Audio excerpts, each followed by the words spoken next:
Next, please refer to problem number 29. In this, a particle falls from a height to a smooth floor and it rebounds, and it continues on rebounding, and we have to find the total distance by which it travels after each rebounding.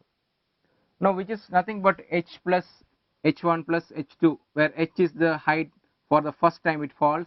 After rebounding, it rises to a height h1, and then it comes down, and then it travels h1 again, and again it goes to another height h2, and it comes down again h2, again it again goes to h3, and again it comes down h3. So each times, first times 1 is h plus 2 times h1 plus 2 times h2 plus 2 times h3 plus go on. That is the total distance covered by this ball.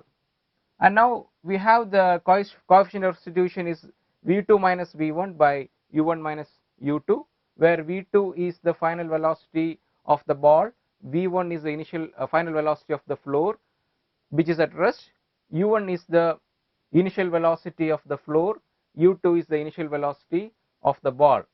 Since they are in opposite directions, you will get u2 as positive, then E will be equal to v2 by u2, where v2 is the final velocity of the ball and u2 is the initial velocity of the ball.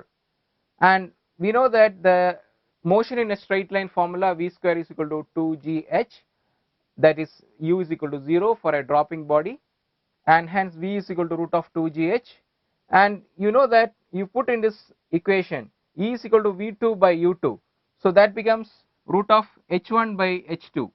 This is for second times it rebounds to height h1, u2 is the first time it comes down, that covers a distance h. So we can write, squaring it will get E square is equal to h1 by h, or h1 is equal to E square h. And the second time you will get h2 is equal to E square h1, and putting the value of h1 you will get E square into E square h, which is nothing but E power 4 h. This is h2. Similarly, you can write h3. That will be h3 will be equal to E square h2. Again h2 is E power 4 h, that will be E power 6 h. So you substituting all these things in the formula, S becomes h plus 2 times h1, E square h plus E power 4 h plus E power 6 h plus etc. You see that this is a GP, geometric progression, where the ratio, the common ratio is E square. So that means it is a sum of infinite terms of a GP.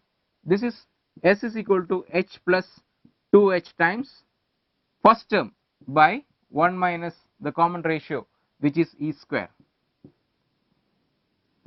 So the total distance covered by this rebounding ball is equal to h into the LCM is 1 minus E square, 1 minus E square plus 2h E square divided by LCM 1 minus E square.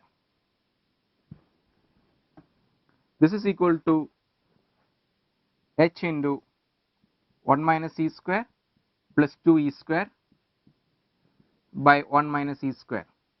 This is nothing but